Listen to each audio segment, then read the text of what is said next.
So hopefully I'm live. Hi everybody.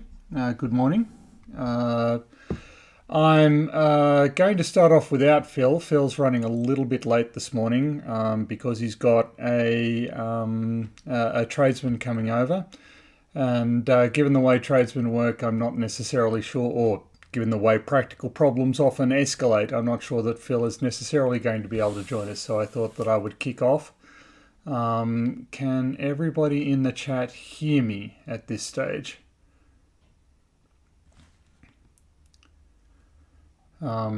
Just a little bit of feedback would be okay. Anyway, so today's topic is electricity. So if you do have any questions about electricity, I'd be happy to take them. Now, I'm just waiting for okay, excellent. You can hear me. Or at least some of you are claiming you can hear me, and that's practically the same thing. So I'm going to get my ugly mug off the face. My ugly face off the screen, and we'll move. That's not what I wanted to do.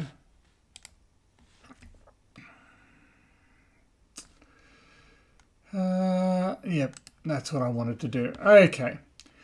So I'm going to start. So what I'm going to do today is I'm going to work out. I'm going to go through the history of sort of human interactions with electricity and sort of the investigations that we undertook to get to sort of where we are today.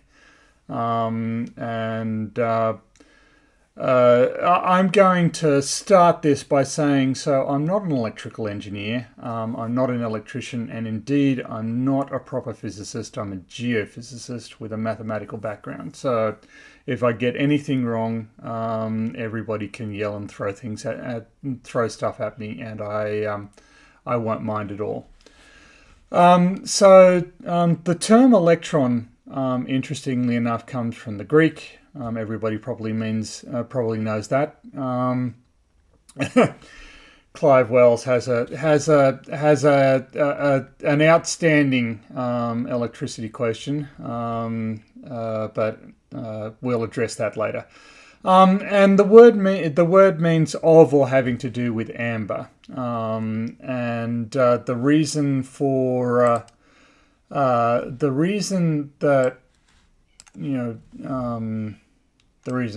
that, let me just get my,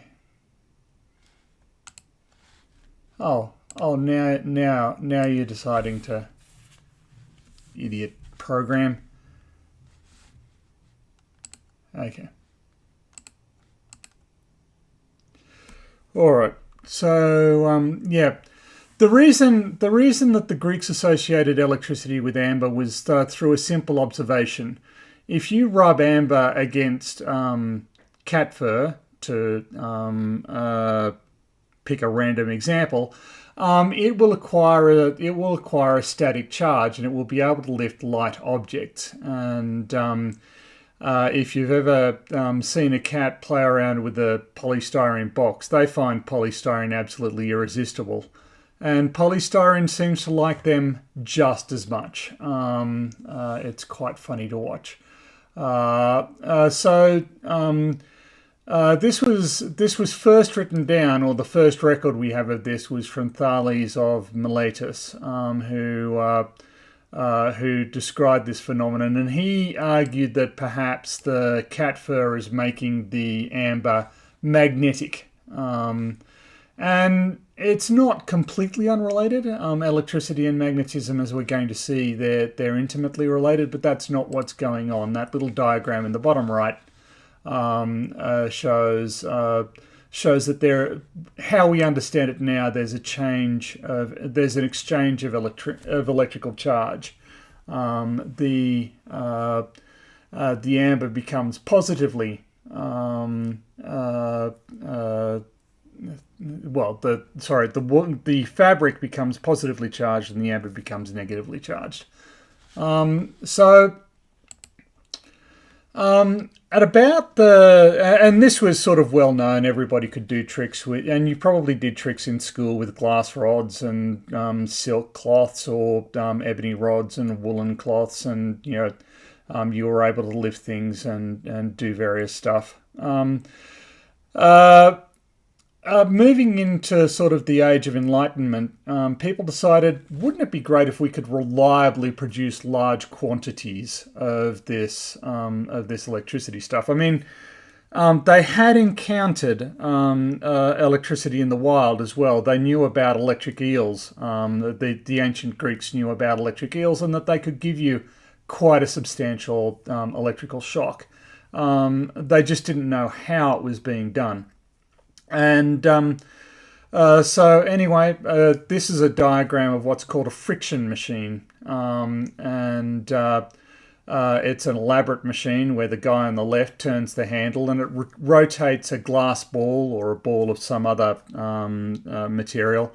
And some nameless peasant standing off to the right holds up a cloth, and the friction of the cloth against the ball generates static charge. And so they were able to generate electricity static electricity on demand.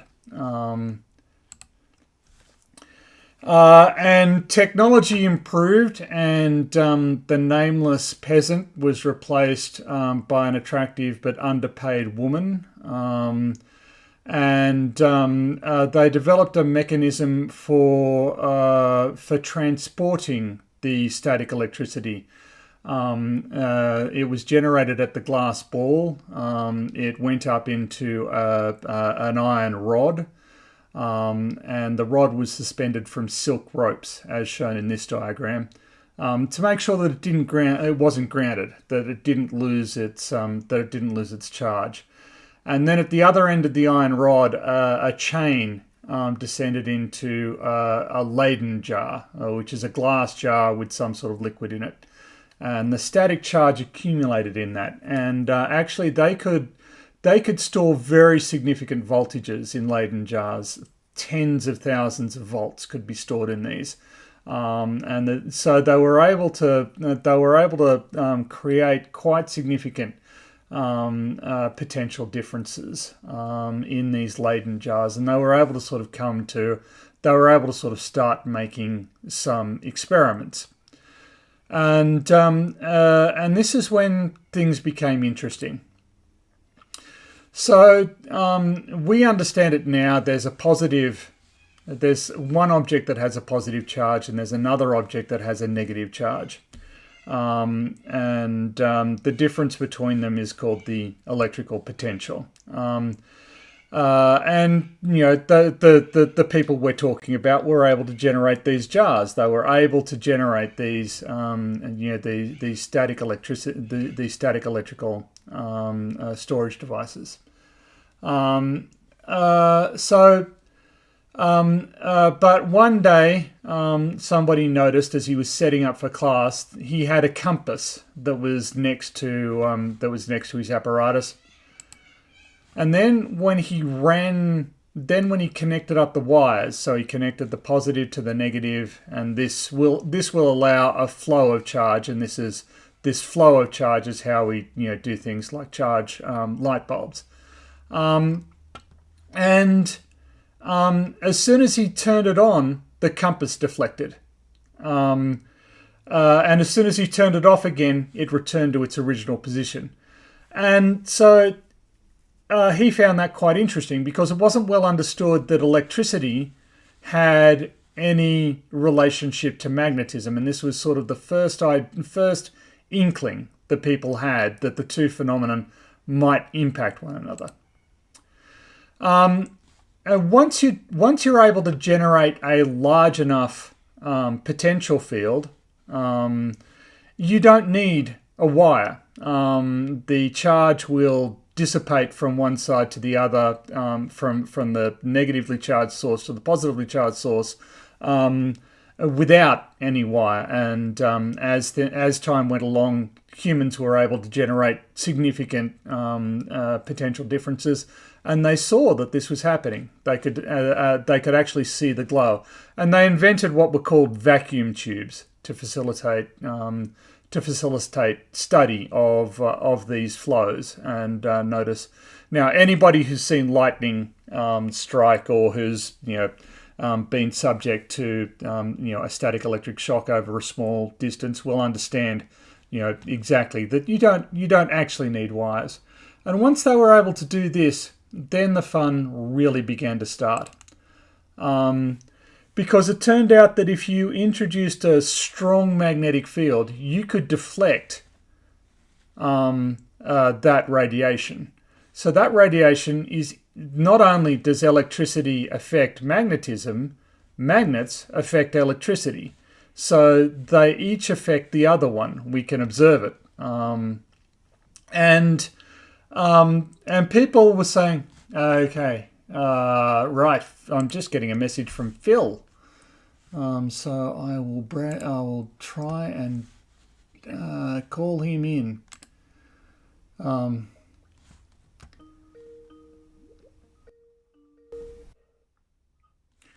Hi, Phil. How are you? So just let me try and get you in here. You can't hear me. Is that what you're saying? I knew this was a disaster waiting to happen.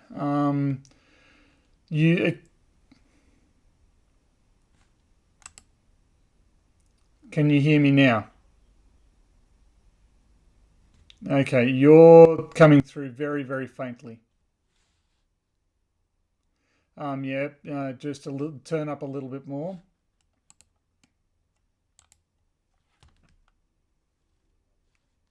Okay, all right. Well,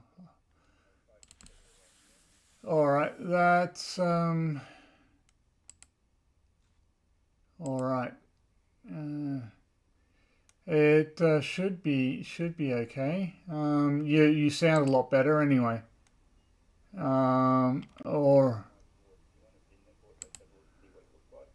Well, actually, we're I started the stream because we had a lot of people waiting. So we might just go in. Okay. All right. Can people hear Phil now? Hello, everybody. So they are astonishingly adept at entertaining themselves. Oh gosh, Okay. look at the number of views go up dramatically as soon as you join the call. That's deeply flattering, guys. I appreciate it. Okay,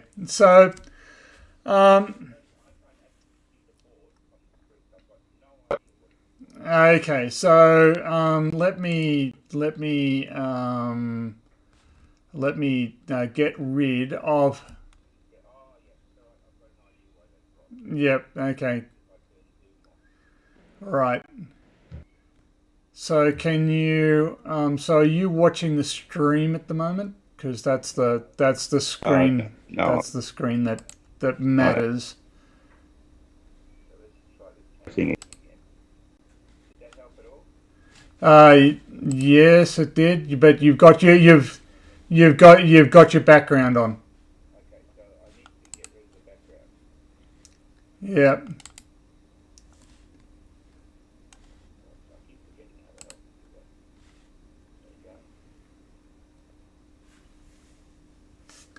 Okay. So for some reason you're showing up there, but you're not showing up on the you're not showing up on OBS.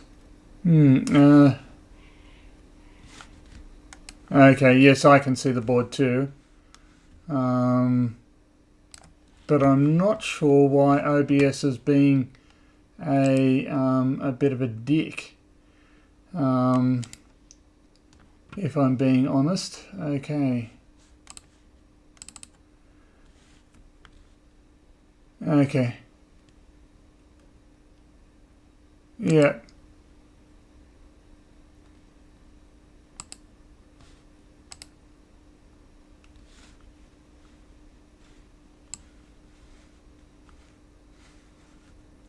Oh, God. Okay.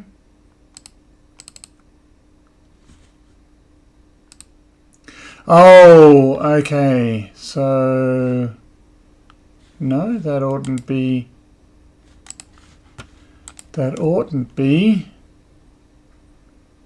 happening. Okay. So, yeah, another technical triumph. I did try. There were some very kind offers to help me out with my OBS issues, but I was doing my homework through the week and making a presentation on electricity, which I thought was okay. All right. Then it is vital that I get you up on the board. And now my ineptitude is on full display once again, because for some reason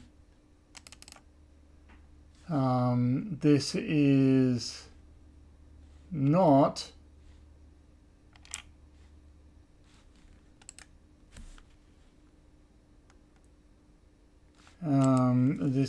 oh, hang on, in my Skype settings.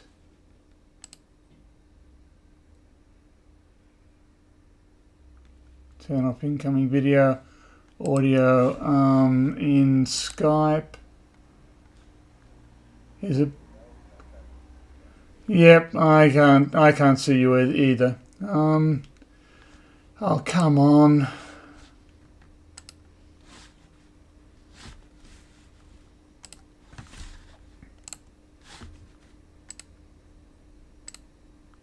Oh, actually, Skype is having a bit of.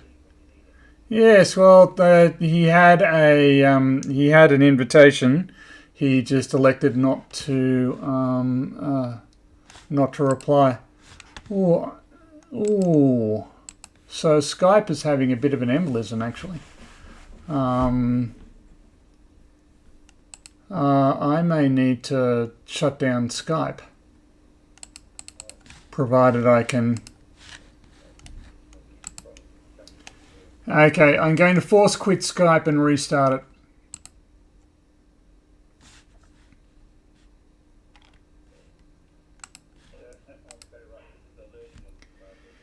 Yes. Okay, so how is everybody doing? This is exactly the point at which I want to be learning all of this stuff, is on the fly, so to speak.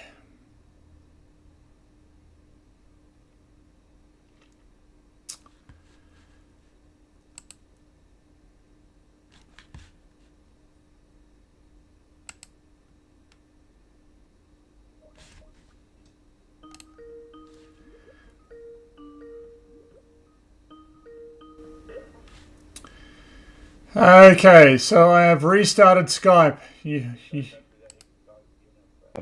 Yep. Ah, there you are. Handsomer than ever.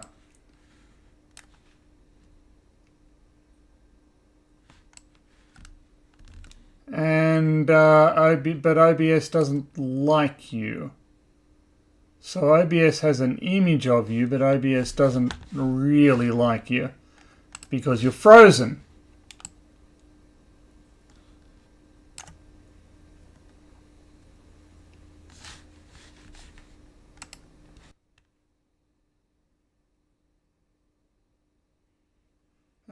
Well, they've got a very static image of you.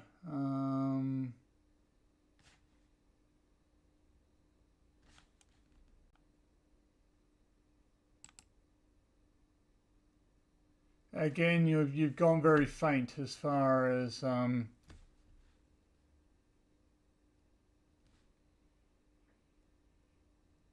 Yep, I can. So and you're fine in the Skype call, but you're not coming through to OBS. So without oh, maybe that's an important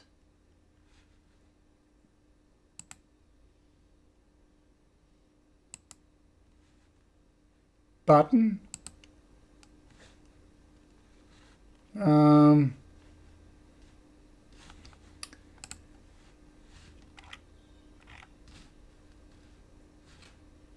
Oh God.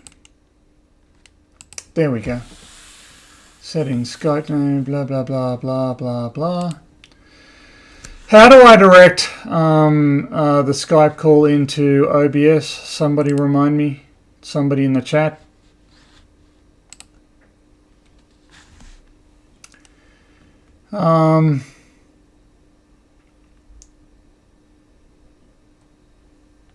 Thank you, Jessica G. I'll attend to that later.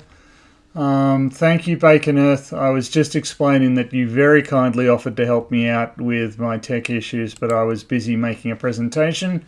But does anybody know how to get Skype to feed into OBS? I suspect that I've messed up the settings there.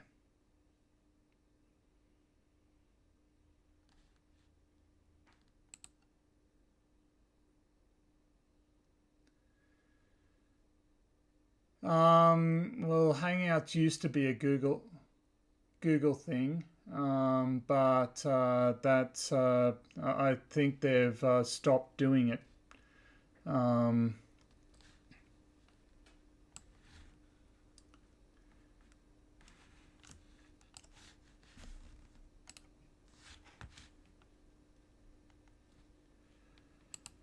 Okay, so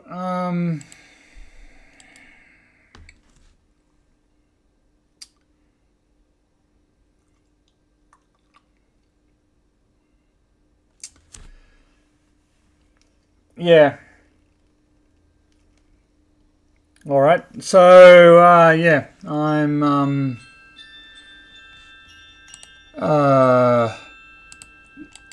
so what I've got is I've got an NDI source that is taking its feed from Skype, but it doesn't seem to be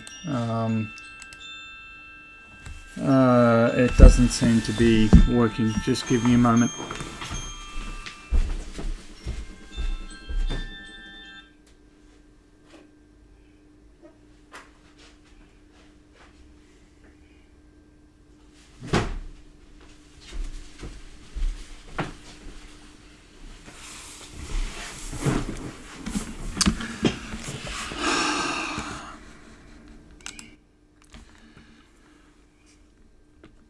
Hey Johnny, how are you?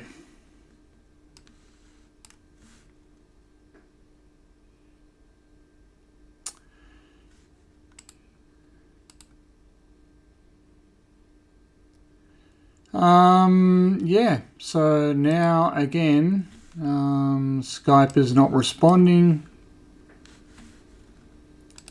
or at least it's taking, my computer's now being overloaded by its,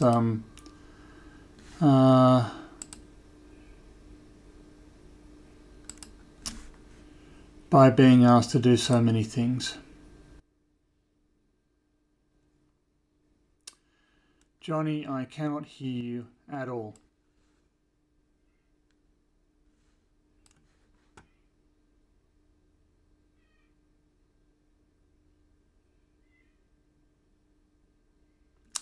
Okay, so yeah, I'm going to shut down. So Johnny, I just can't hear you. I can't hear the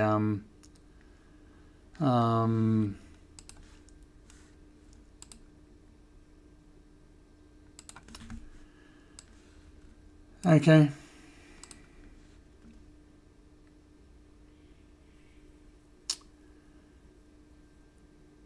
So what I'm going to This is getting a little bit difficult to deal with, and yeah, I'm particularly unhappy.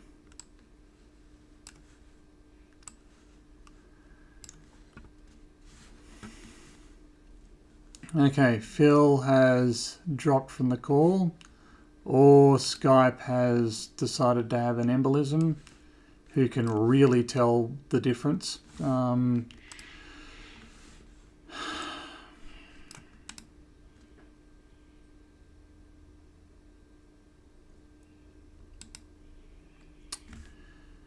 There is a setting in Skype that needs to be set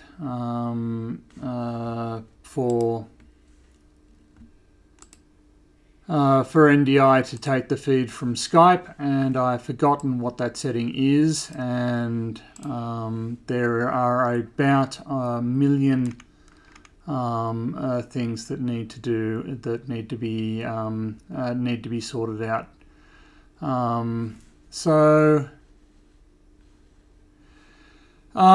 Yes, StreamYards may be a better choice. Certainly, Bacon has suggested it as such. But like I say, I was asked to put together a presentation on electricity, and I thought, well, that'd be better to do that. I did ask Team if he might want to be on the stream with the objective of offering technical competence, but he wasn't interested. He hasn't responded to me, and my Skype settings blew up, and I knew I was taking a risk by starting the stream without Phil in the call. So let's try this one more time and see if we can. Does anybody I know that people are trying to help, and that's great. Bacon Earth says he can have me up and going on a stream in 5 minutes. Sure.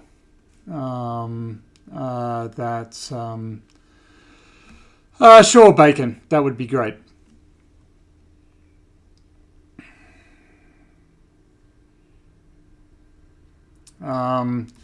Jessica G says, imagine if one could write things on paper, sort of like instructions to remember. Yeah, that would be very exciting.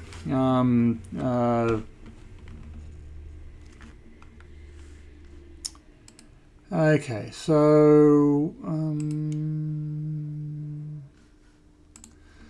let me see if I can remember.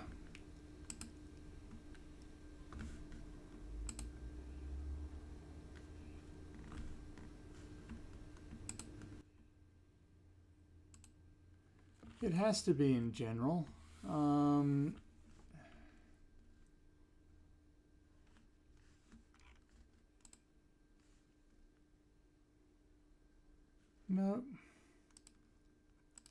No, it's not going to.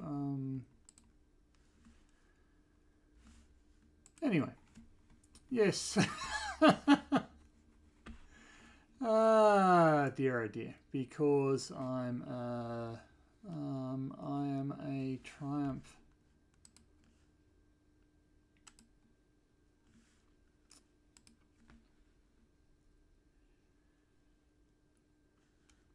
Yes, please do.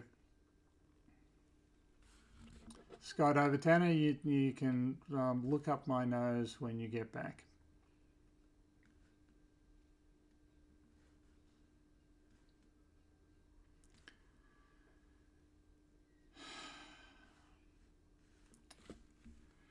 So I'm okay. All right, double check. So just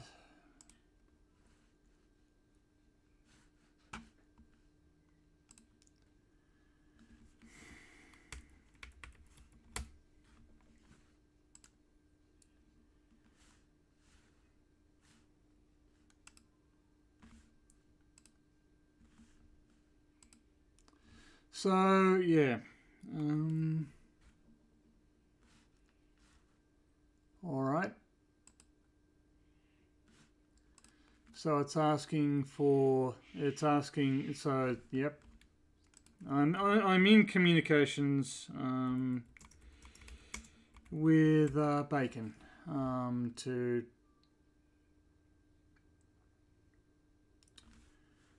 I wasn't aware that he was contacting me on Discord, so perhaps I ignored him for a little bit. I apologise for that, Bacon. I have a lot of windows open at the moment. Most of them cheerfully telling me how much I've stuffed up, as though this was a mystery to me. So, okay. Yes, Microraptor has a cat.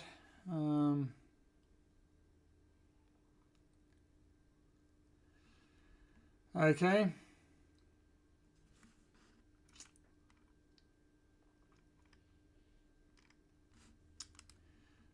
So, Bacon, I got to the bit where I need to enter the six-digit code.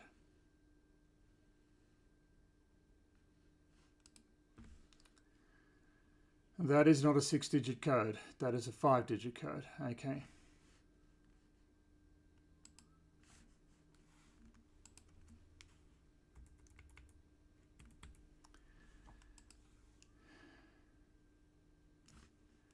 Okay.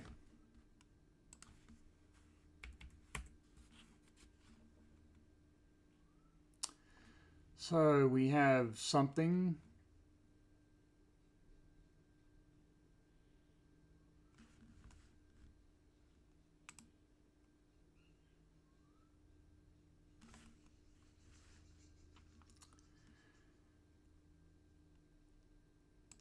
So I hope you will remember. Okay. So, all right, what we're going to do. Okay, so Bacon, please, I will talk to you later about this, but I'm going to go with the what I regard as the easiest solution at this moment.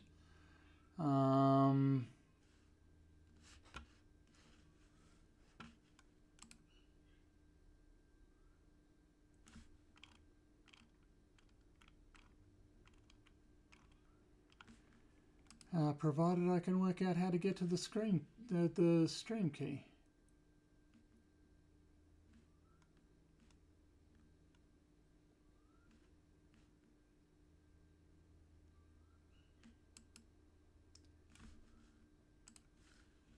That was wrong.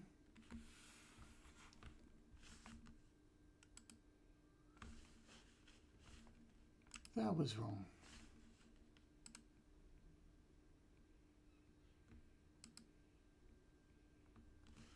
Okay, there you go.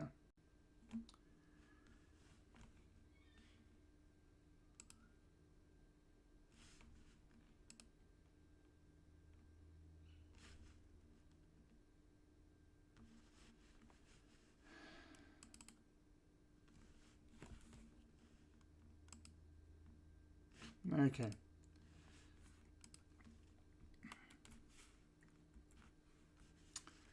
All right, so I now have the stream key. I now have the. I have now sent it to Johnny, and I'm hoping that Johnny can help, because he's a legend. So yes, Johnny, let me know if you need me to do anything on my end, like shut down OBS or anything.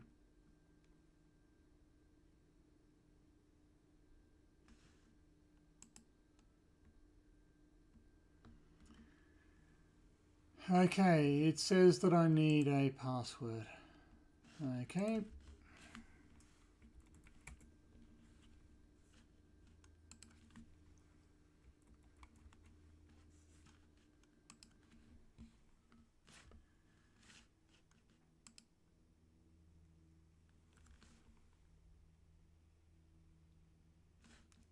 Okay. Yep.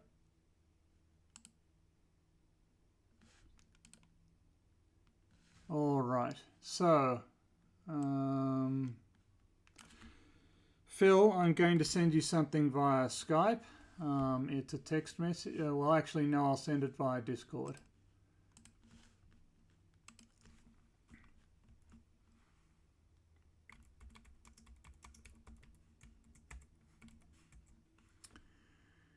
And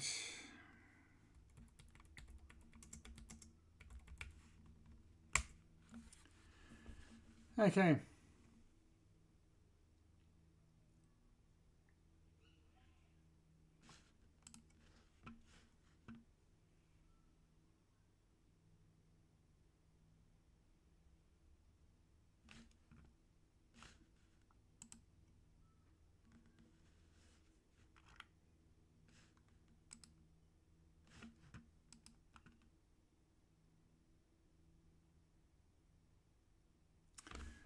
Phil, yep.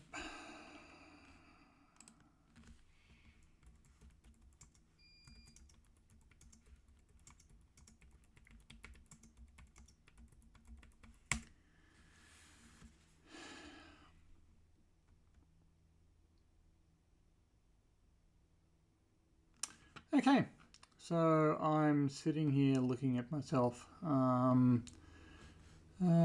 being ugly and old. So it's all going swimmingly.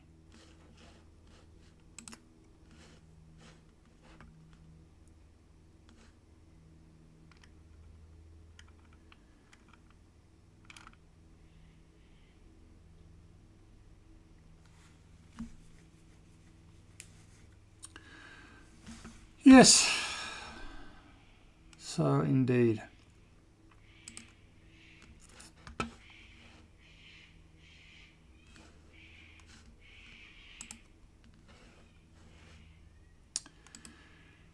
Okay, so yes, I can.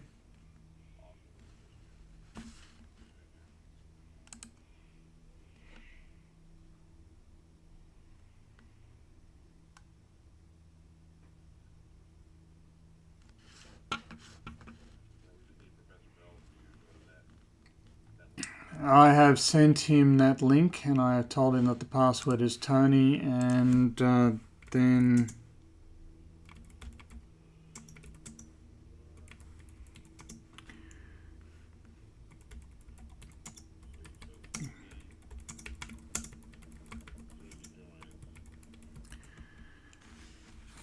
yep, he has acknowledged receiving. So I'm sending more. I'm talking to Johnny O. Okay.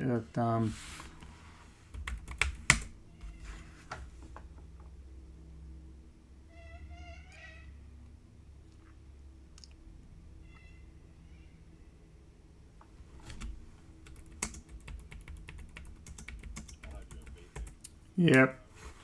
Okay, no problem. That's very kind of you, Johnny.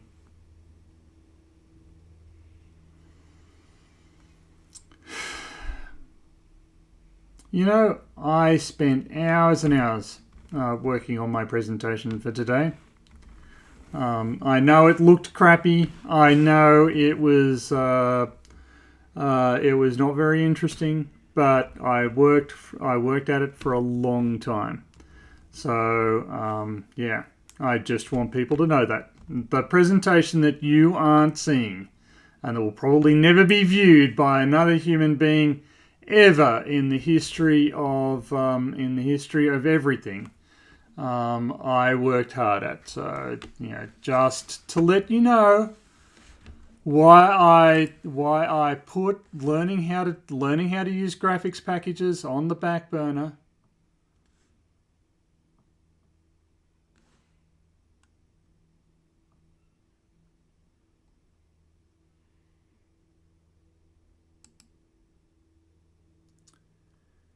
Okay, so I'm going to shut down OBS on my end.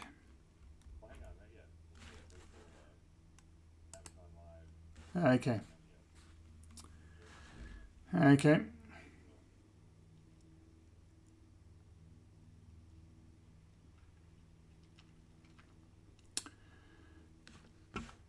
But I did my homework. I was a good boy, and it is fascinating. I seem to have.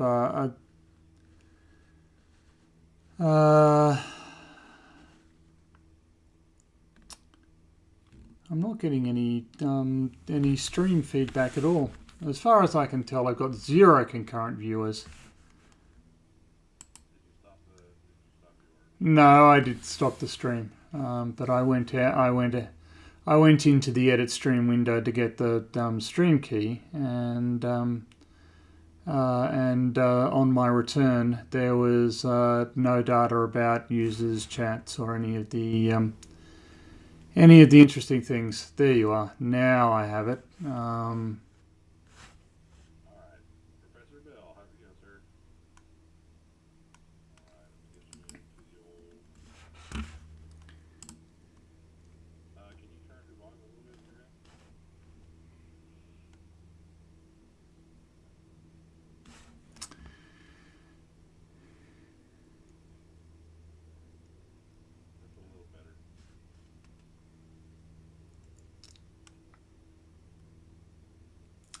There should be a twisty button on the top.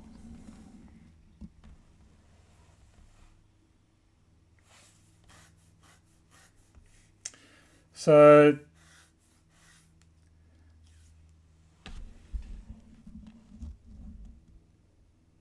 is it on the bottom then? Depends which way you're holding the microphone up, I guess.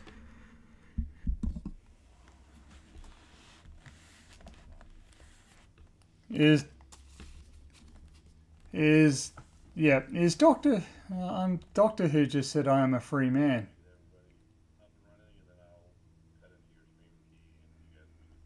Okay. That's extremely kind of you. Thank you, Johnny.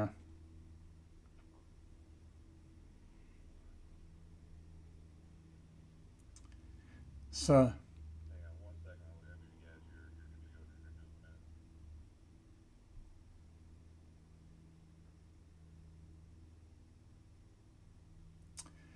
yeah, I think that there's a lot of prisoner love happening in the chat at the moment. Yes, Clive Wells says I am not a number.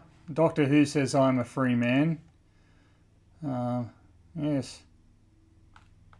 So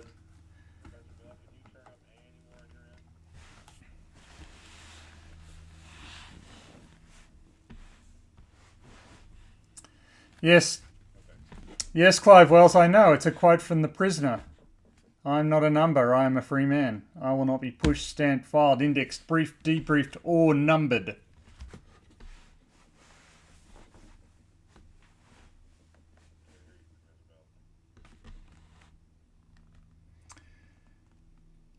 Like,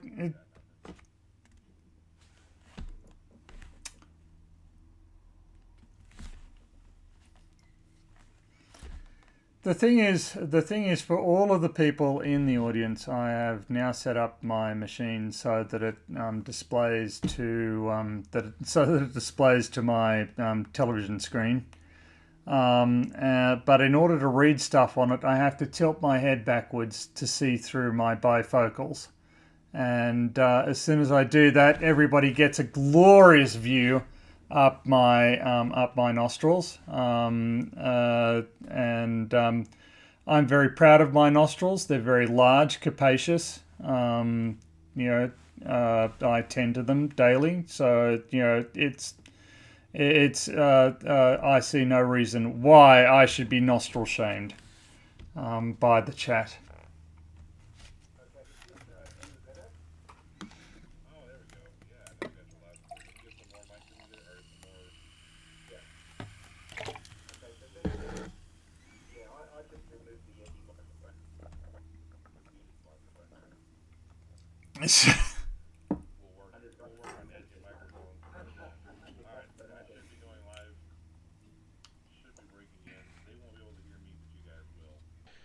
I should be breaking through in your stream any second now.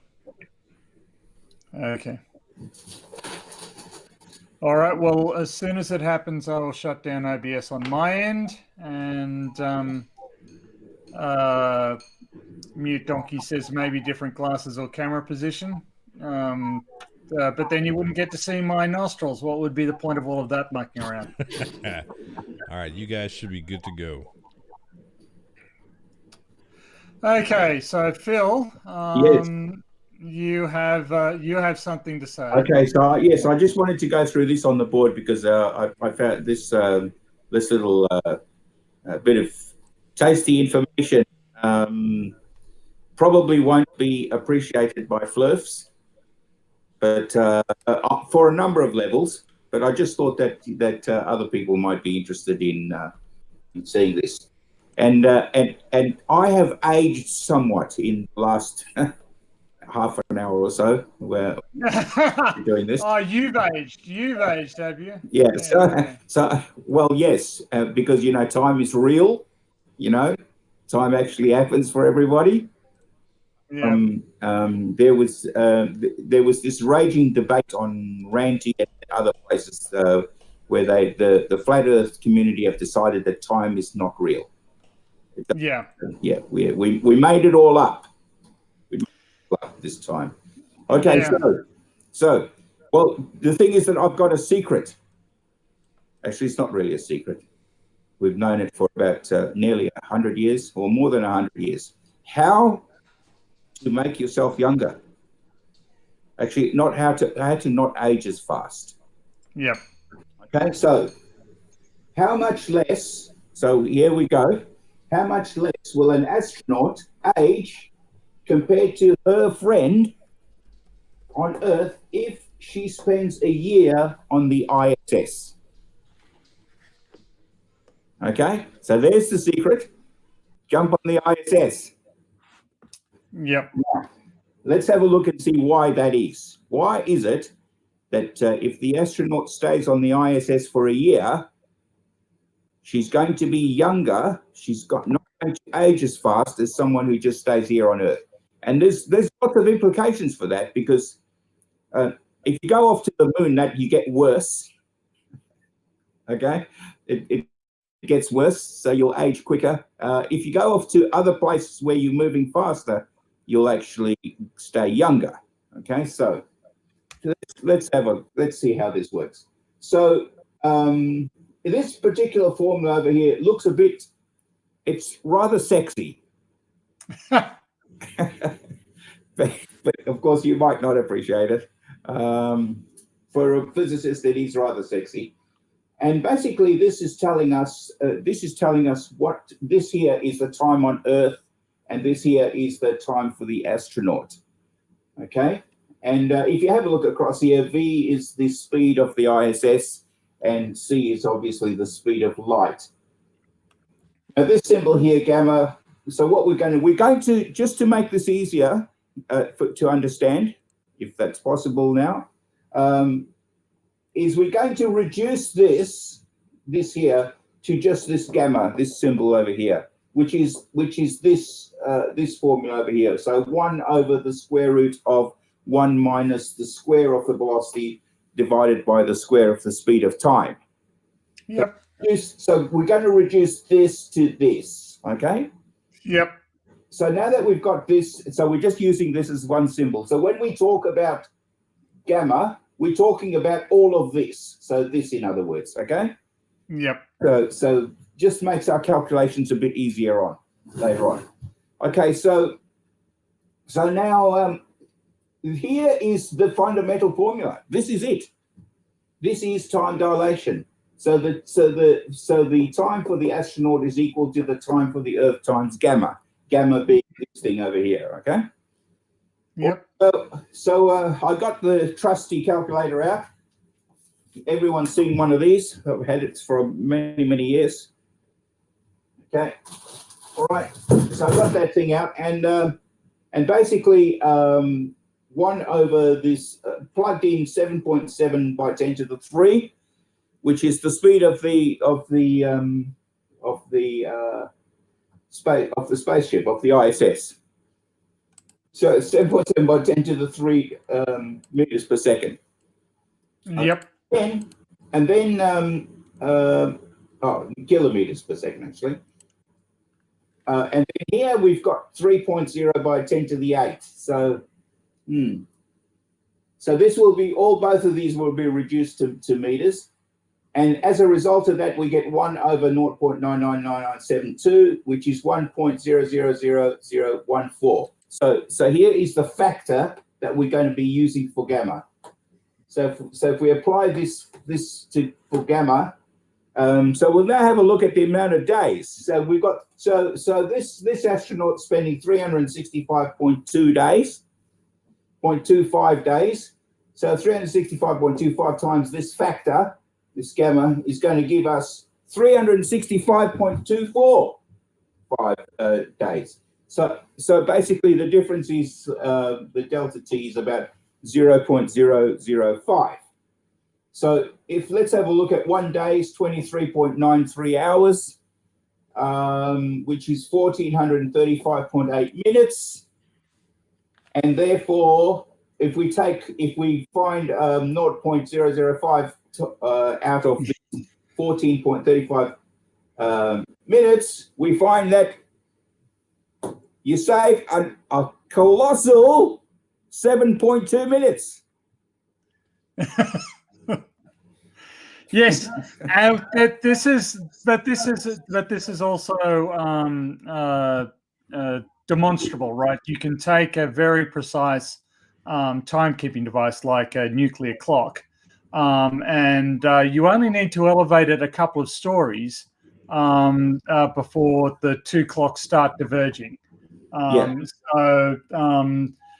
So the calculation that you've done there using that gamma term is called the Lorentz factor. Yeah.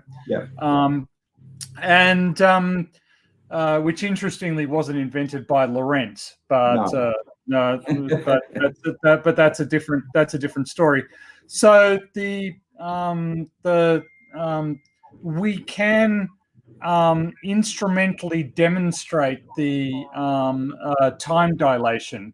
We can get two instruments, we can synchronize them, keep them synchronized for a while, and then when we move one higher in the same building, it will start to diverge from the one that has not been moved. So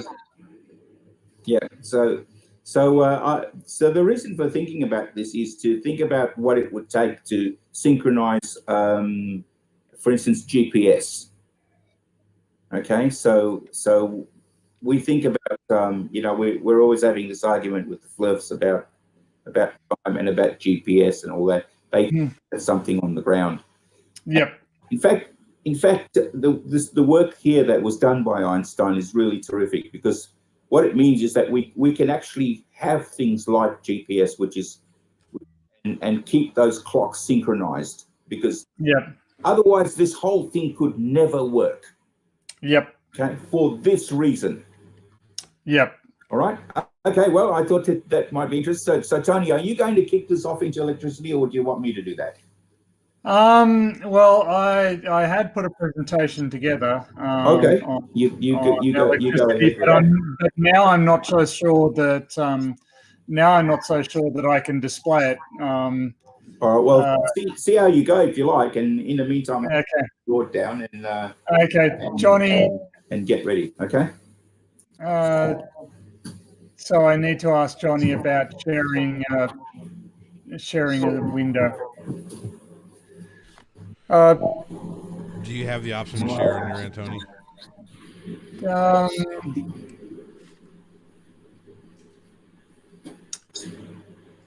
There's an eye thing there. Disable the camera. There's chat. Mute the speaker, mute the mic, disable the camera, and then there's settings. I don't think that. Oh, yes, I do. If I.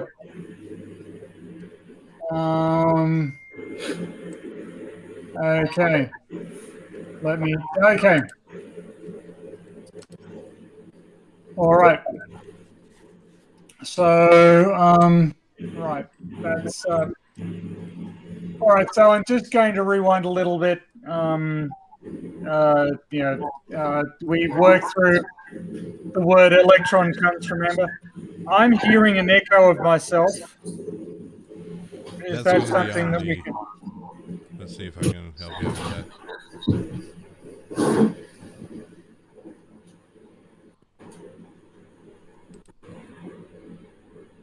Tell me if it's better now. Okay. No, I can still hear myself. Anyway, I'll power through it. So we got up to the point where humans had developed vacuum tubes in which they could create a strong enough potential difference between this positively charged object on the right, on the left, and the negatively charged object on the right, and they could induce electricity to flow from the negatively charged object to the positively charged object. And then they worked out that this was that these beams of could be distorted by a magnetic field, which then gave them the idea that perhaps magnetism and electricity were linked. And they came up with a very clever technique. If you have powerful magnets and you put a wire in them and you rotate the wire, you can generate an electrical current. And so, because electricity impacted magnetism and magnetism impacted electricity, they were able to derive how to make an electrical generator. And so at this point, they were able to do some very exciting things. They also worked out that if you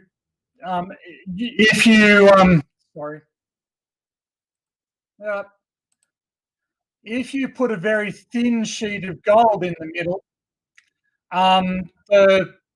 the flow of particles across was not actually disrupted, or it was minimally disrupted. So they worked out that these particles, that the particles that are carrying electrical charge are actually very, very small in comparison with atoms as a whole.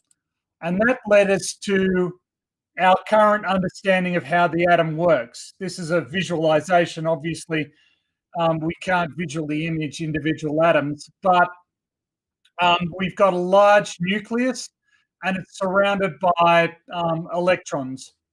And, now that we understood that, we could better understand a lot of things in our environment. For instance, this is a more sophisticated model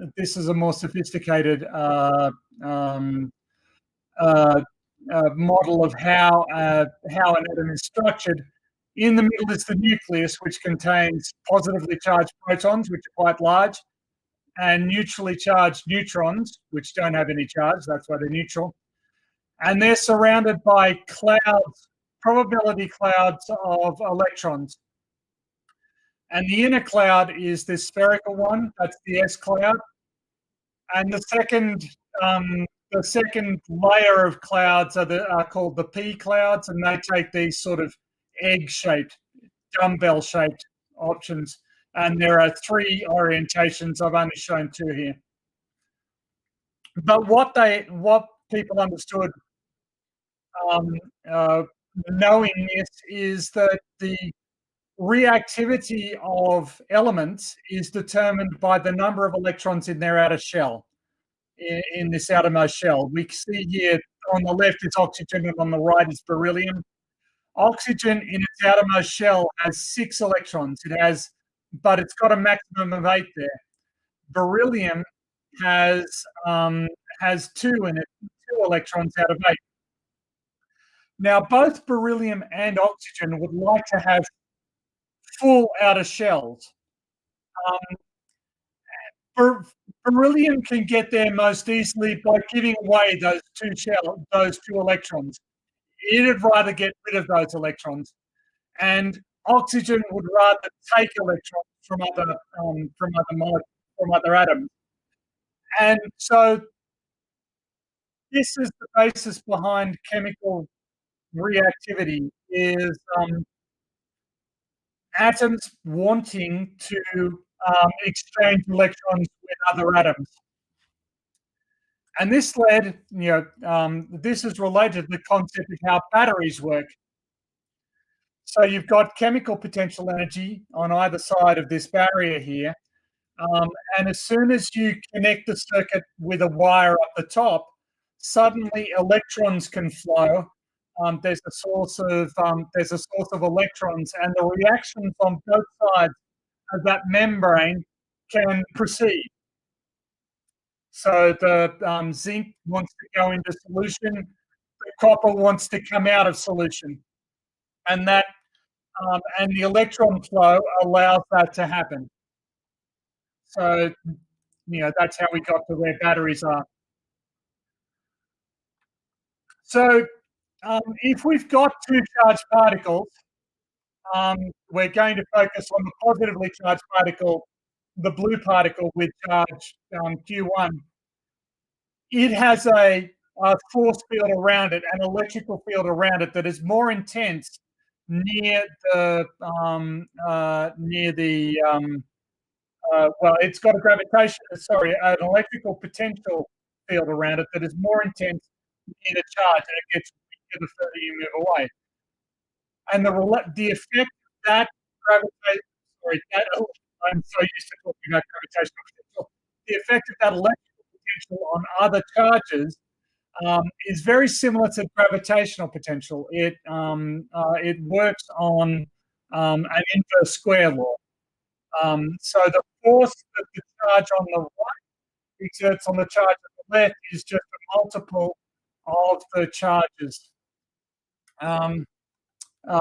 divided by the distance between them squared. And when we look at if we have, say, the positive and the negative charge again, just hold them stationary, lines of force exist that will act on a positive charge, and you can map these lines of force out, and they look like this. And people noticed that you could have an electric field and a magnetic field, and if you move the charge inside it, then that charge would experience a force. And Lorentz, who came up with the transform we mentioned previously, he worked out that the force looks like this. It's just the charge times the strength of the electrical field plus the velocity of the charge cross multiplied with the magnetic field. I don't really want to get into what cross multiplication is other than the electrical and magnetic fields work sort of at right angles to one another. And anyway, this is where a guy named James Clerk Maxwell came into the field, and he derived from observation these equations relating the magnetic field to the electrical field, with a couple of other things like charge distributions and current distributions inside the space. In the specific, and those at the top of the page are the generalized equations for that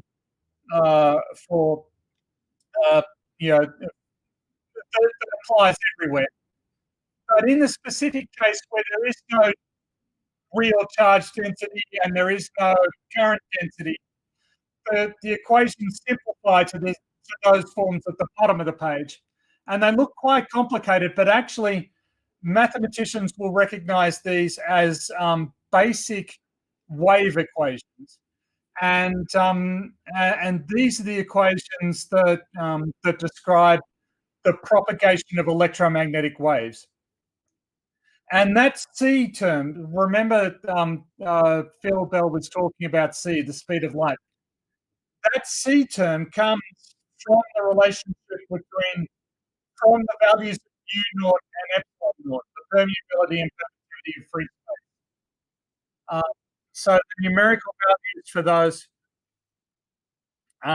is related to the speed of light because of these equations. So these equations showed that the speed of light, which we assume is a fundamental concept, is actually related to the permeability and permittivity of free space, those mu naught and epsilon naught. And what Maxwell's equations showed is that electromagnetic waves look like this. If you look at the magnetic field in blue, going up and down, then the electric field that is associated with it is at right angles. It's orthogonal to it, but it is in antiphase. It's going negative, and both the electric field and the magnetic field are at right angles to the direction that the wave is propagating. And that distance between the two peaks in the red electromagnetic field, that's the wavelength of the electromagnetic wave. That's the characteristic that determines what color of light you're looking at, or whether or not it's a radio. And Maxwell's equations have another weird effect. We often think about electricity moving down a wire. And when it does so, there's a magnetic field that goes round the wire, and there's an electrical field that radiates towards the wire. A positive particle will experience a force towards the wire. So that's why those lines of force move towards the wire like that. Here we've got a negative force that's coming out of the page, a negative current that is coming out of the page towards you. I always thought that the flow of the current made the magnetic force and the made the magnetic field and the electrical field exist. But that's not right. It's actually the electric field and the magnetic field that guide the force down the current, that guide the current. So the fields create the current. It's not the other way around. But if you change the fields, if you interfere with the fields, you will interfere with the current. And this is important when you've got wires going, when you've got wires in like microcircuitry or in large electrical devices.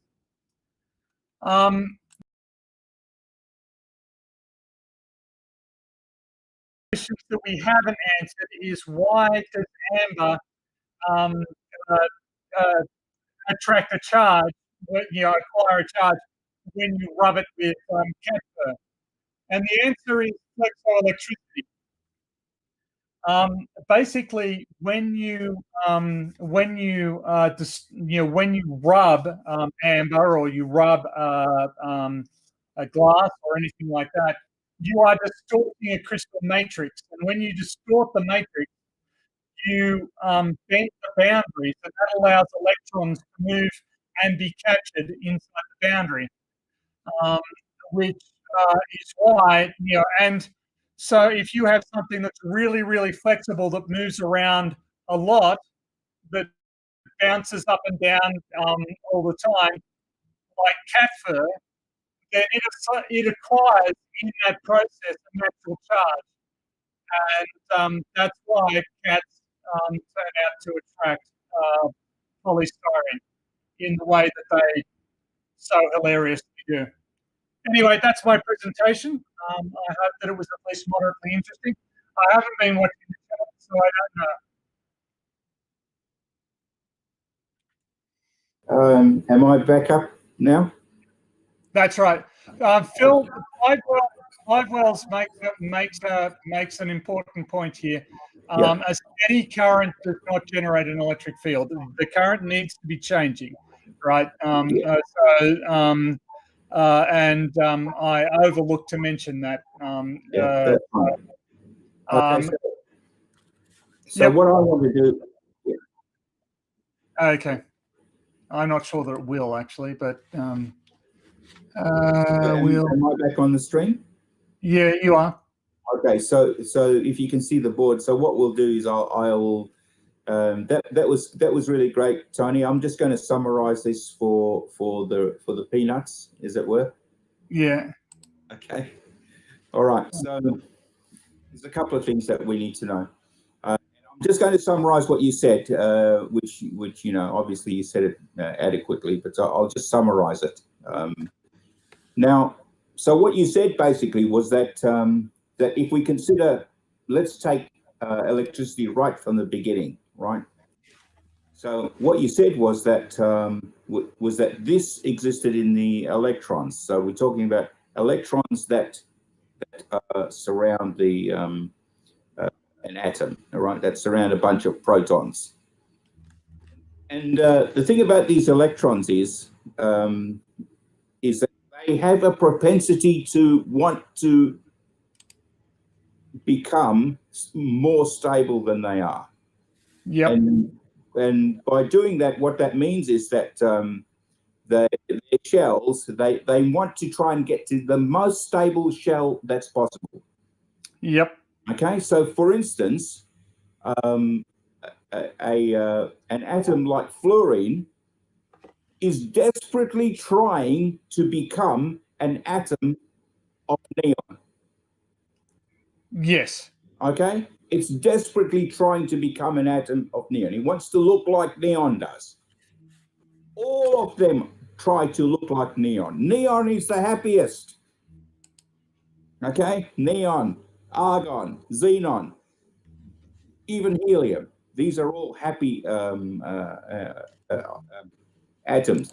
Their shell is complete. They do not need to interact with any other atom. But every other one does. So all of them are trying to be like neon. So how do they get to be like neon? Well, depending on the number of shells of electrons they have in their outer shell, is whether or not they give away these electrons that they currently have so that they can get back to looking like neon with a complete shell, or they try to get some. So let's say, for instance, we've got something simple like sodium. Sodium having one electron, if you like, there's a nucleus, has one electron in its outer shell. So it's actually got 11 electrons. So that means it's got 2 over here. It's got another 8 in this shell.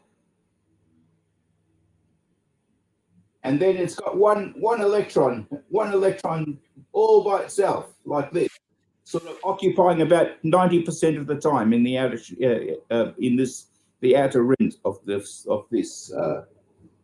atom. So these electrons go every which way. So they're like a cloud. But if we have a look at Boltzmann's curve, you can see that this electron over here will spend most of its time at the extremities. And then if we have a look, so this is sodium. So this is sodium, and this is, and then a similar one will be chlorine, for instance. And chlorine has how many? Chlorine's got 17, right? Okay, so it's going to have it's 2, and then 8, and then it's going to have 7.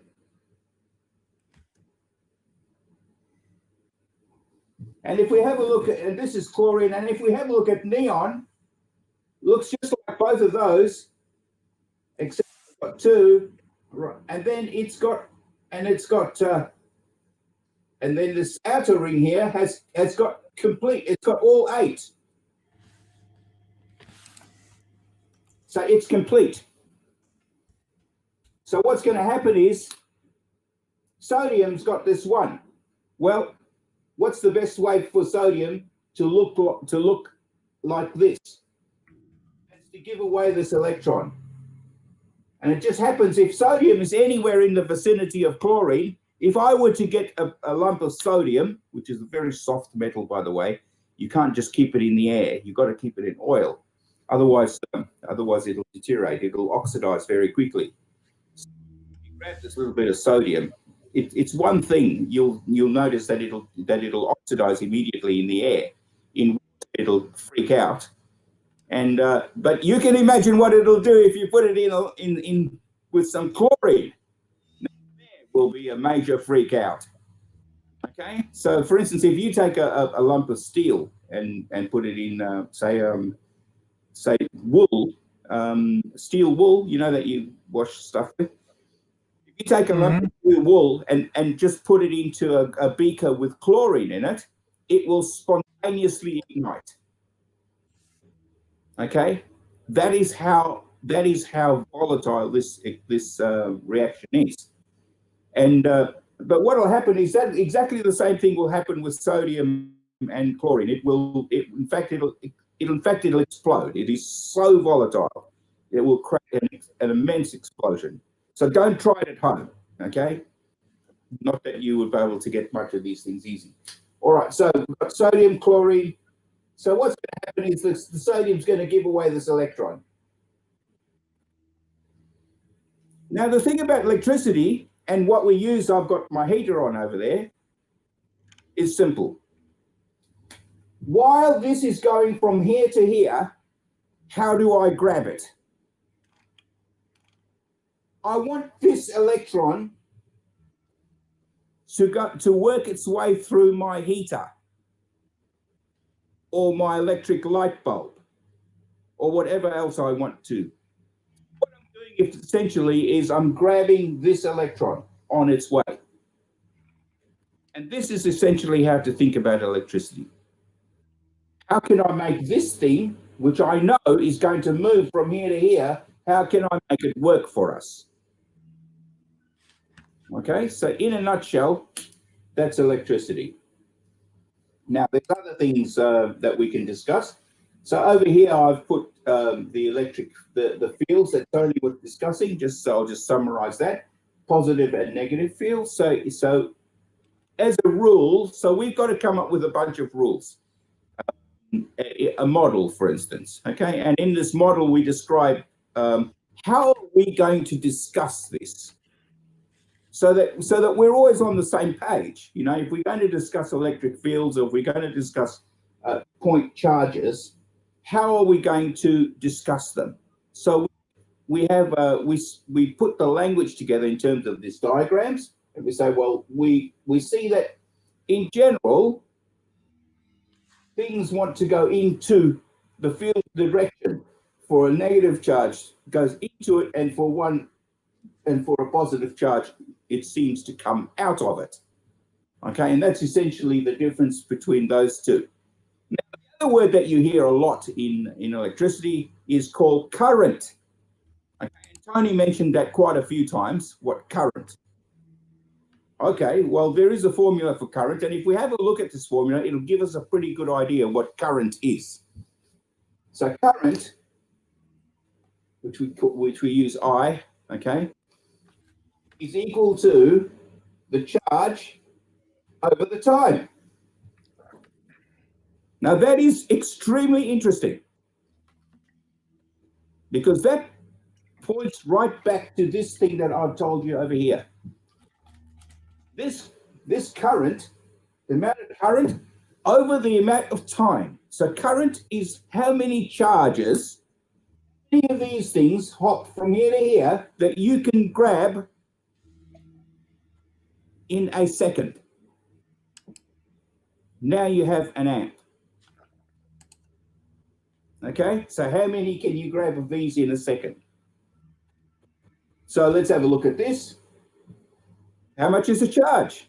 Well, that's a very small amount. So the person who came up with that was Coulomb. In fact, this is Coulomb's equation.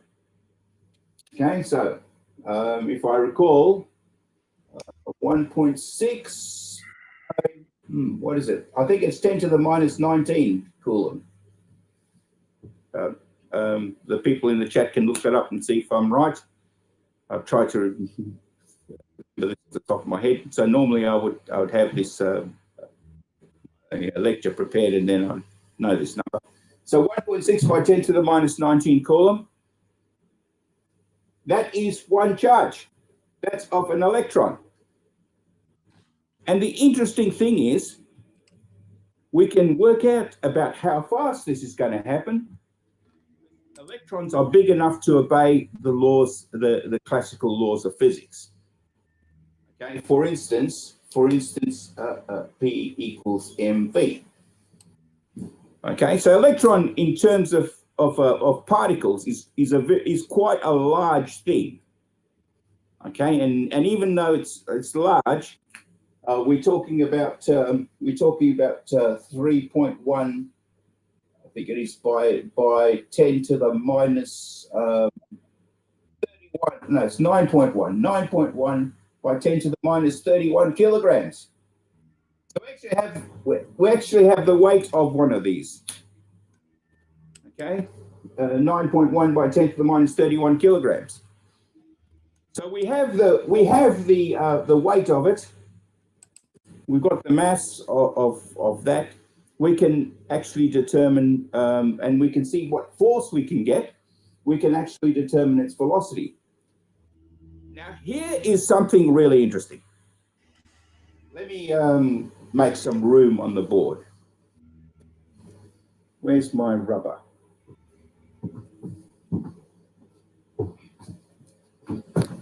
There we go. This cloth. I hope you're making notes because there's an exam coming up after this. Okay.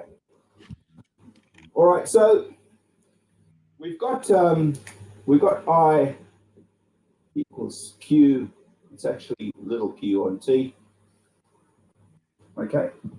And actually, let's have a look at another one of Coulomb's equations.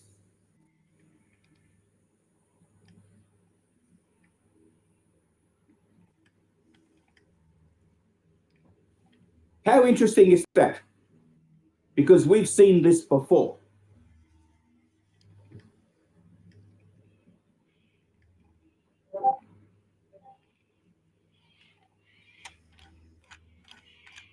It is not a coincidence that these things look alike. So when we talk about this one here, we're talking about the gravitational constant, and we're looking at mass 1 and mass 2, let's say Earth and Moon, and the distance between the Earth and Moon. So we're looking, this is the force, gravitational force. Over here, we're looking at Coulomb's constant multiplied by one charge times the other charge and the distance between them. So when there are two electric charges, like plus and minus, and we have an electric field between these, one way around, yep, that's right, plus and minus, yep, and we have electric field between them, there's actually a force in here. It's a measurable force, which makes you think. Have your house underneath one of those great big power lines. Knowing this, that's rather interesting. Now, and don't be confused with cell phone towers, though. Right, that's a whole different thing. Okay, although there would be some, definitely be some electric fields to worry about, but no.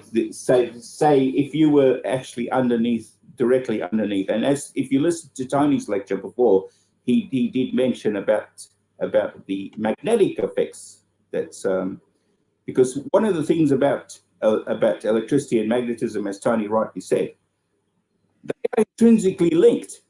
So electricity and magnetism are both really two sides of the same coin.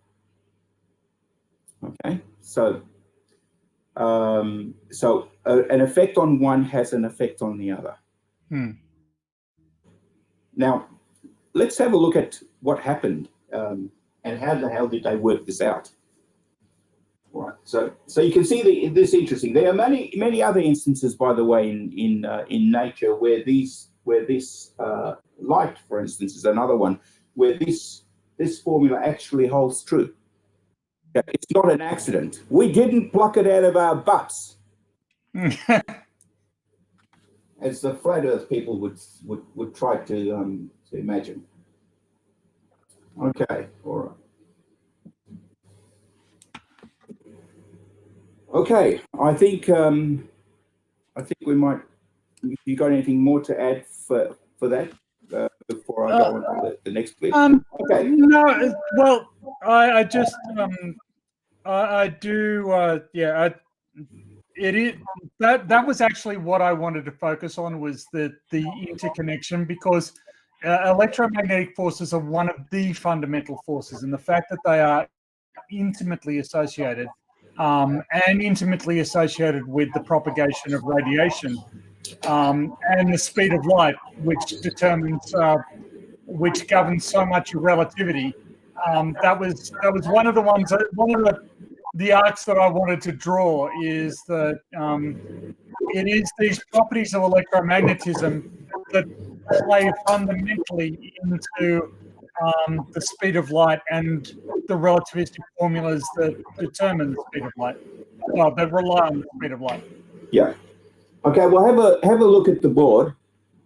You can see over here what I have is I've got a tube, and around this tube is a coil.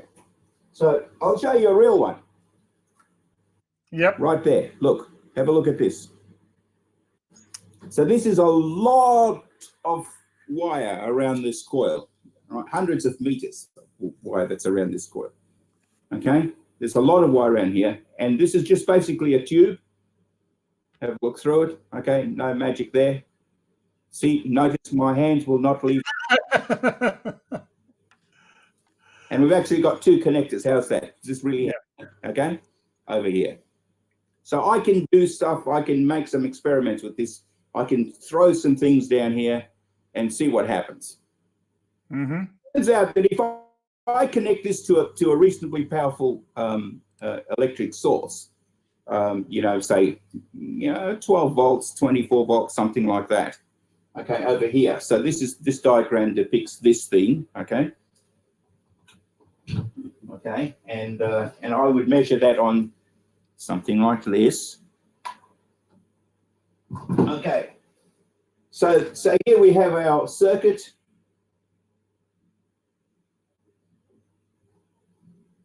And if we get a magnet, so we're looking at a magnet, just a normal bar magnet.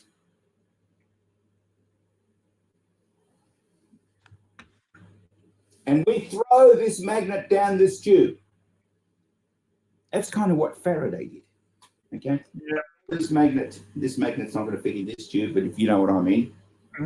So throw this magnet down this tube and out the other end. And what he noticed was over here on this meter,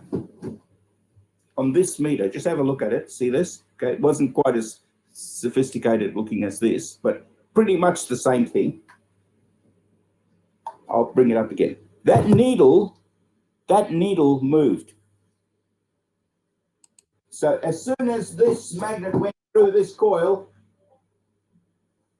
this needle, which was here, deflected like that.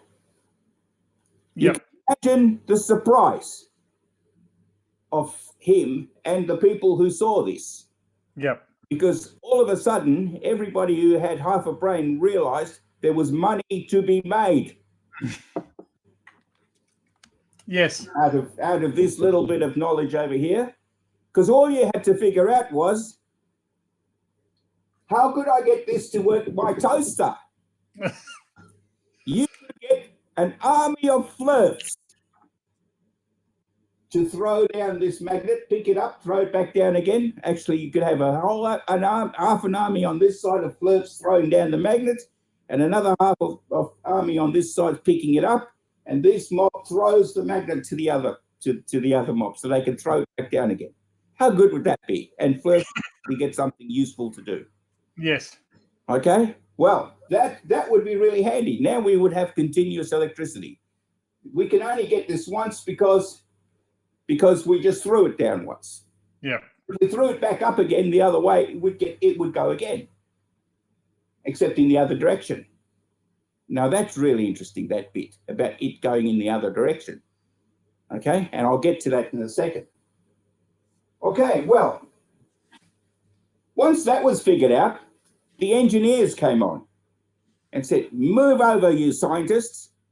we want to make this actually work so that we can make money out of it. And of course they did. And one of those famous ones, engineers who came and decided to do that, was Tesla. Mm-hmm. Okay, so what Tesla worked out is, how can I get this magnet to continuously go in there without the need for flirts? Okay, because you got to, unfortunately. So what he worked out was, if I could just get a ring of magnets like this,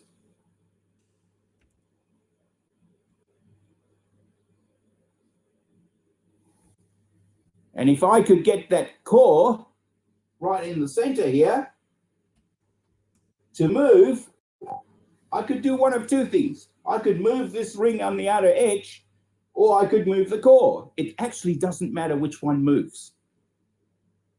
You can move the middle, the core, or you could move the magnet. Makes no difference.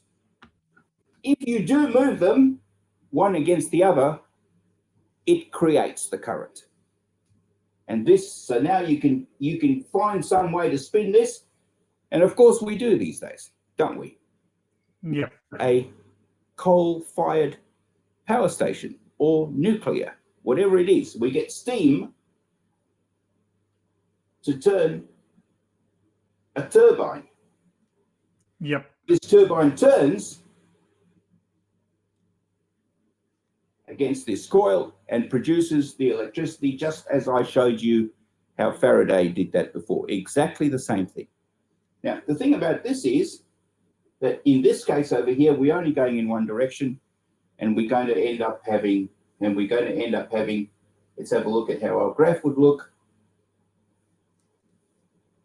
Would look like this.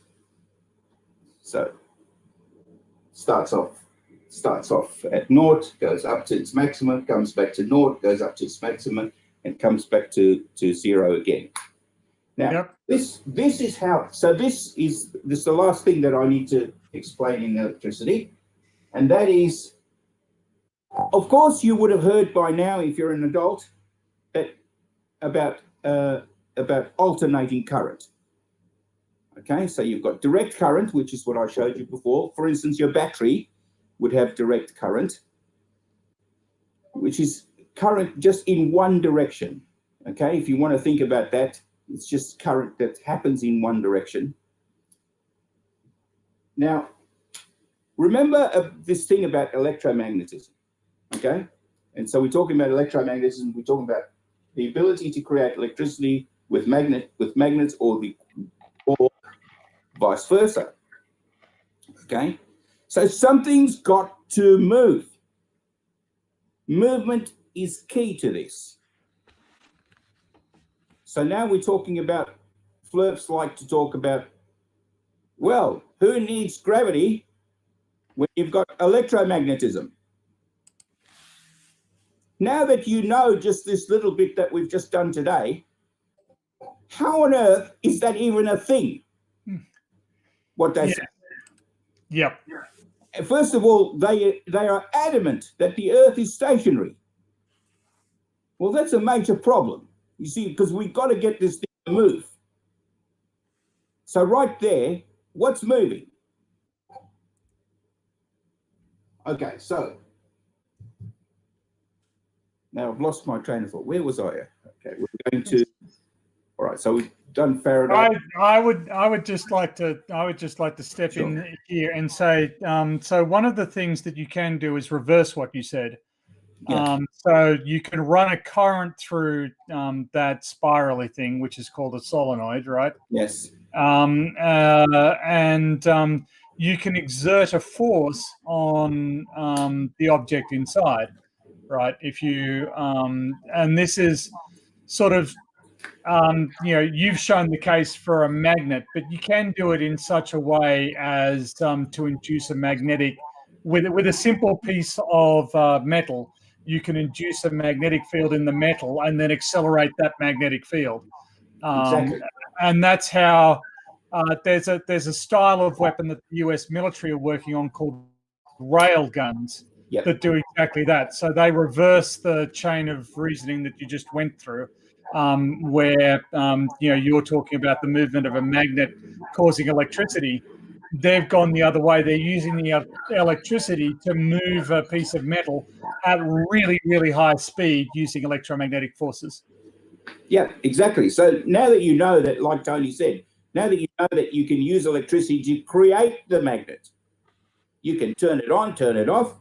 In fact, that's how a speaker works. That's how a microphone works. All you're doing with a microphone is your voice is inducing that noise that you're making is inducing a small membrane to move. And as this small membrane moves backwards and forwards, vibrates in sync with your voice, it pushes on this little a piece of metal that goes backwards and forwards through the coil. Imagine this in miniature. So as it moves it backwards and forwards, it induces a current. This carries on. This is then taken to, let's say, all the way to the speaker, and the reverse happens. How amazing is that? Let's have a look again at the board. So again, just what Tony was saying before. If this is our loop, what we need to do, and this is our magnetic field in one direction, okay? If you want to know which way the magnetic field is, hold your thumb, your right hand. This direction up where my thumb is going is the current. No. This here, where my fingers are going, is the direction of the field. And the direction of the force is coming towards the camera. Okay, that's force. So force out of the palm of my hand. The Tesla, the field is ahead of me where my fingers are, and the current will be in that direction. So having a look at this, think carefully about this, because this is really interesting. Okay, so pay attention to this. So as we move the loop through the magnetic field, there's one of two things. We could actually just turn this magnetic. We don't have to make it go through. We can just turn it. So over here, we'd say that it's parallel with the rays. So let's have a look at our graph and see how that works. So here's our graph. Here it's parallel. As long as it's parallel with the magnetic field, there is no electricity will be generated. So we're right here at the beginning. Now imagine this. We can turn this. Okay, so look at my hand, turn like this. Okay, so I'm going to turn this loop. I've actually had one of these loops here around here, and I don't know what I've done with it.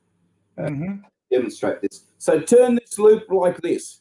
At the moment, the loop is like this. I'm going to turn the loop so that it's 90 degrees. So here I am turning the loop. Here's my graph. I'm turning the loop until I reach 90 degrees up here. And then what's going to happen is I'm going to keep turning it. So it's now 90 degrees. So that's the maximum amount of electricity I'm going to get when this is 90 degrees. I'm going to keep turning it. And as I keep turning it, it will get to be zero again. So here we go. We're at the top. Keep turning it. It gets to be zero again. Now what am I going to do? Well, I could turn this some more and keep going. I want to keep going. Now, the easiest way to do this is to go in the other direction so that I can go back to where I came from. So there's two ways. I can just keep going or come back to where I came from. If I came back to where I came from, 90 degrees again, that's down this end of it. So I've gone there. If I keep going, I can come back, or I can go more, keep going around. So I end up with 90 degrees over here, and keep going, and I'll end up back at zero. And what do we have? A sine wave. And this is alternating current. Positive and negative. Okay, so this is what's meant by it. All right. Okay, Tony.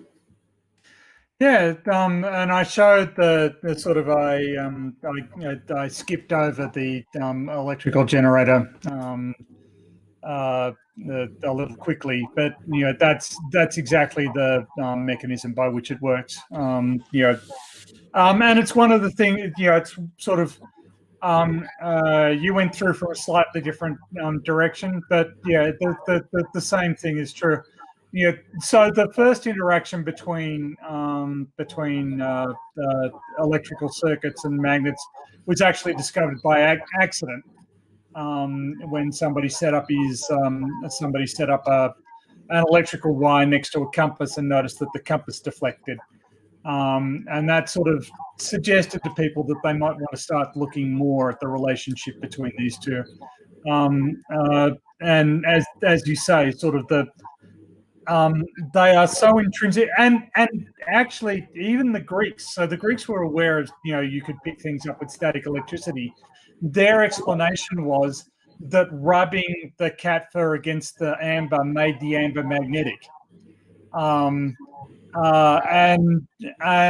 Which doesn't really make any sense, because if you put a magnet up against the feather, you're not going to lift the feather. So people had sort of understood the intrinsic link between magnetism and electricity, but it wasn't until it was genuinely understood and confirmed by observation that we were able to manipulate it and use it in the way that we do. And I think that's that's key. You've got to be able to use your model in a practical application. Otherwise, it's useless. So you can prattle all you want about relative density unless you can use it to calculate the trajectory of an artillery shell. It's useless, right? You can prattle all you want about there being no gravity. It's all electromagnetic forces, but that's practically useless as well. It doesn't make any sense. It doesn't offer you any predictive value. It doesn't accord with reality, and I feel it's that gap that it's very difficult to get the flows over. They just don't understand that in order to be real, something has to have a practical application. Yeah, exactly. Yeah, that's so. So if you want to, when we talk about things like making a model, for instance, of a satellite going around the Earth, you can actually model that in using magnetism and electricity, because and for instance, where you've got two different charges, so you've got a charge. If you can move this charge, if you can move that charge in relation to this charge, then we're actually doing the same thing. So here we want these two charges are trying to be attracted to each other. They're trying to get together. Let's say that's negative and that's positive, but trying to get together. And at the same time, their speed, the velocity of this motion around here makes it that impossible. Yeah. We've seen that before.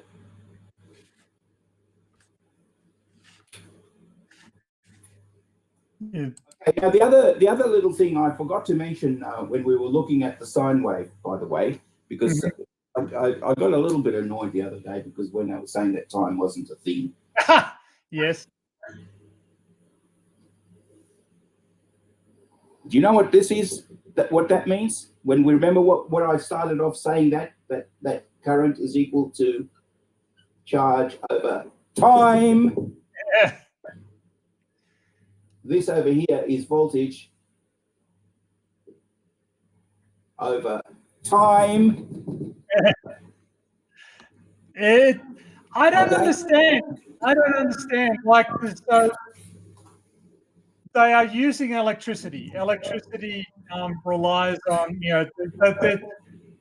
our monitors have refresh rates that are measured in hertz. which is a meaningless concept if there is no such thing as measurable time. Yeah. It is the most absurd. Sure. If you want to pretend time doesn't exist, fine. But you can sit on your own in a cave with absolutely no technology whatsoever, if that's your attitude, because nothing works in that state at that point. Actually, actually, you mentioned the word hertz. Let's do. Yep. So remember, I said that this spins around like that until we get this. So up there, 90 degrees, back here, parallel, 90 degrees, parallel, and so on. Okay. Mm-hmm. Hertz is simply how many times does this happen in a second? Yep. How many times does this happen in 1 second? That's Hertz. Exactly. Yep. Okay, just so you know, and of course, directly related to time. Now, another little thing that you would have heard with electricity. As we're talking about electricity, let's go through the. So people talk about power, and they talk about, so for instance, you're going out to buy some speakers, mm-hmm. and you want to get 100 watts because you like to blow your eardrums off. Yep. Okay. Great enough power to get some really good guitar work done there. 100 mm-hmm. watts. So 100 watts, it's RMS, root mean squared. Yep. What does that mean? So if you think about the waves, again, here we go. The power. Root mean squared is really what is the average of this? It's like working out what the average is. The average would see if we took off the top of that, and we took off the top of this, the bottom of this, that kind of gives us an idea about what the average is. Yeah. Okay. So really all we need to do is to find out what this is, and it's divided by whatever it is, the voltage divided by the square root of 2. Yep. Okay. Is equal to RMS voltage. That's as simple as that. And that's all they mean when they say that, RMS. So if you go out and buy something and it says peak voltage, the peak power is 100 watts, well, you know it's not going to be 100, don't you? Yep. You can mentally divide it by 1.414 and you'll know that what the actual amount is. Yep. Or multiply it by 0.70, whatever. Yeah. So it's a if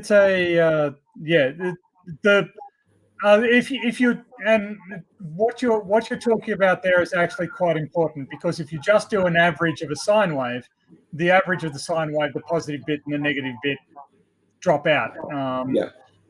So the root means you need to take the square of it, because it's the total power output that's important, and then you can get a meaningful value. I have actually encountered professional scientists who have just taken a mean of something. And for instance, they took a mean error in bullet trajectories. They were trying to work out how tall they needed to make the hill behind bullet range, the marksmanship targets that the military were using to train. And they gave, how high do we need to make those so that no bullets take off? And they gave it to a postgrad who came back and said, "Oh, well, the average error is 0, so it doesn't matter." Yeah. Okay. Yeah, that's not a meaningful measure of error. No. Anyway, sorry. Yeah. So in the next one, I'd like to actually talk more about the transmission of electricity. Yeah. Okay. So in other words, at this stage, we're sort of saying, what is it? And now further, we'll say, well, how does it get to your house? Yeah. Okay. And I don't just mean the generator. I mean, things like transformers. Yeah. Resistance, capacitance. Yeah. So I'd be happier if you took that, because my practical understanding. I noticed that Blue Marble Science is in the chat going on about three-phase. Three-phase. My brother actually trained as an electrician, and he almost did when he discovered how it worked. It was how three-phase electricity worked. He was just so blown away by the entire concept. He was going, "This is genius!" Like he was. It is genius, isn't it? Yeah. Yeah. I can. So can we just tell Blue he's more than welcome to join us? Oh, anytime. Please, his experience with because three-phase is actually genius. Yeah. And so if he wants to, an electrician can come on and tell the audience how it works. That'll be, because that's really part of this conversation we'll have about the transmission of electricity. Yep. Okay. So Blue can share with us, for instance, his knowledge about safety. Why does electricity kill you? What's it actually doing to you? How much do you need that to happen? So we can make that an interesting conversation in this conversation about the transmission of electricity. Yeah. Well, I mean, we both skipped Galvano, who is kind of a significant figure in working out how nerve impulses are transmitted. If we're, and that's probably so. I can actually talk about the Galvano side of the galvanic cells and stuff. Yeah. Right. So the chemistry. And how it related, because Galvano also did experiments on working, demonstrating that if you put an electrical charge through a nerve in a frog's leg, you could get the leg to kick even after it was disconnected from the frog. So that's important as to how humans function. So I can do a little bit of a presentation on that. No worries. That'd be awesome. Yes. So if Blue would like to join us, we'll try to off at 7 next time. Apologies to that to the people out there. We couldn't start earlier. I had some tradesmen turn up, bright and early, and of course had to, tell them what they were going to do for the day. So that took some time. Well, I hope you guys enjoyed that thing. I'm not sure what else we can discuss in terms of flerfdom. It tends to go over the same thing over and over again because there isn't really much to it. Although I've heard some really, really stupid things this week. Actually, week after week, they outdo themselves in stupidity. Okay, so time not being a thing. There was some actually even more stupid things than that. Oh, by the way, yes, we've thrown out refraction of light. Doesn't exist anymore. Okay, so from flerfdom, that deals with the problem where the black swan photo with the looming, that deals with the problem. And therefore the refraction doesn't happen, so it's not a thing. So this is flirt thinking. Just find one little thing that you can knock out. You could throw away all of physics. Yeah. Flirt thinking is, first of all, I'll lock onto a word like the second law of thermodynamics, which I have no idea what it is. Blurfs, that is. And right there in the first paragraph, it says this applies to an isolated system. Yes. Like you can't just ignore the word, right? No, they do. You can't. So let's just even forget about that. So here they are, and they're saying, well, so therefore you can't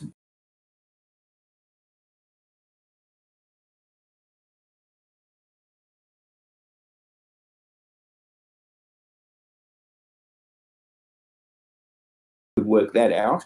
However, they're thinking you can't have the particles have got to go into outer space, and therefore rockets are not a thing, and therefore planets are not a thing. So they get one thing that they can't explain. Think about this. like a millimeter wide, and then they talk about something that's 10,000 miles wide and say, well, that big thing can't exist because this tiny little thing here, this tiny misunderstanding that they have. God, it Seems to be getting worse and worse. It is worse and worse, and I mean, sort of the Blue Marble has a section on Brian's logic. The new video out on him where he is spectacularly stupid. And Brian's logic tried to take on Mage and managed to make it even more idiotic. But they're, they are so desperate, and their reasoning is so shallow. Like Simon Dan earlier this week was talking about a guy who believes that dinosaurs aren't that old. And he was going on about some discovery of some flexible biological material. And the guy quoted a paper saying, these mechanisms have been put forward to explain how this might occur, but these mechanisms can be demonstrated to not work in deep time. And the evolutionists, the anti-evolutionist argument was, so the only way this can happen is if the dinosaurs aren't very old. Actually, that's not the conclusion that the paper he was quoting suggested. The paper he was quoting was saying, we don't know how this can happen. These mechanisms can't be the explanation. So even if his interpretation was correct, which it turned out it wasn't, you need to be very careful of, just because we don't know how something occurs doesn't mean that we throw out the rest of science in response to a particular finding.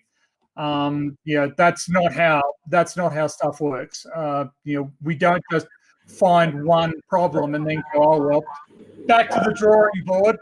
We need to work out how flint and steel work. Have a look at these two props here, these two books. I was given this as a gift from a student who graduated as an engineer, and he must have really loved this, and I'm grateful for having got it. These two volumes here are physics, and they were actually written in 1900. This is before Einstein's work. Okay, so you can imagine what physics looks like in here. Yeah. Reading this is just tremendous. Reading this and then comparing it to what we know now about physics and what they understood then. And this is packed full of experiments. Yeah. Of how they actually came about. Not a single word here, not a single assertion is made without talking about the experiments that actually verify what it is. And one of the things Big Blue would really love about this is the various versions of Cavendish's experiment. Right. It's just Cavendish who tried this out. So Cavendish did, and numerous other people did it. And of course, that same experiments and variations on it are done year after year after year at first year level physics. So that would be really, really interesting. Fantastic read this. It's one of the things that you can do as an interested party in physics and science is to go back and read stuff that was written a long time ago and see what the thinking was and how science progressed from what they thought about it to now. And then when we say that science doesn't have it, we don't talk about proof, we talk about evidence and we draw conclusions from that. That's exactly why, because things will change. Physics then was bloody interesting. Yep. You can imagine how much more interesting it is now compared to with the materials that we have now. For instance, the fact that you and I, the audience, are now conversing with each other. Yeah. Some simple things made that possible, like the conductor. Yeah. That's my final note on electricity. Well, Blue, you've actually connected to Blue Marble Science's new video, which is about Brian's logic, saying that big G is the speed of light. Oh God. Which is apparently big G is the rate at which gravity propagates. Yeah. In the world of Brian's logic, the universal gravitational constant is and this is why I don't actually like terms like big G or little g. I mean, colloquially, I understand where they're coming from, but I'd much rather talk in terms that are meaningful, like the universal gravitational constant or gravitational acceleration at Earth's surface, or mean gravitational acceleration at Earth's surface, that sort of thing. Because once you start, notations change, right? They don't. Big G is we know what we're talking about when we say that, but there are other mathematical uses of big G. I saw one Prof get confused because he thought that big G was Gibbs free energy. Oh, okay. Because the textbook that he read used G as the symbol for that. Exactly. Clive Wells.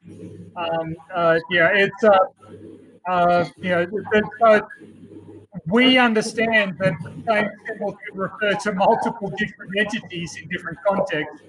Flirfs apparently think that there are only about 52 variables in the entirety of reality, as many as we have letters for.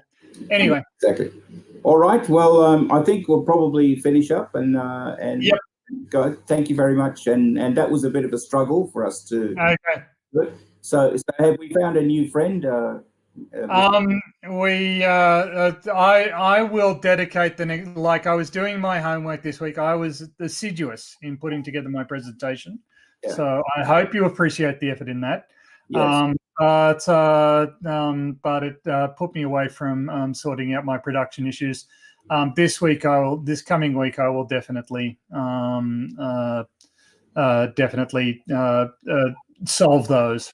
Find a permanent way to get things right. Well, at least a happy medium anyway. Yes. Yeah. Okay, that'll be great. Okay, guys and ladies, thank you. Did we end up, Rachel, did she join us today? She did. She had a couple of questions. She says that she doesn't know what big G means. She thought it was the gravitational constant. We can have a talk about that later. Yeah, for sure. Yeah. So is there any other questions from the chat before we go? I didn't see anything.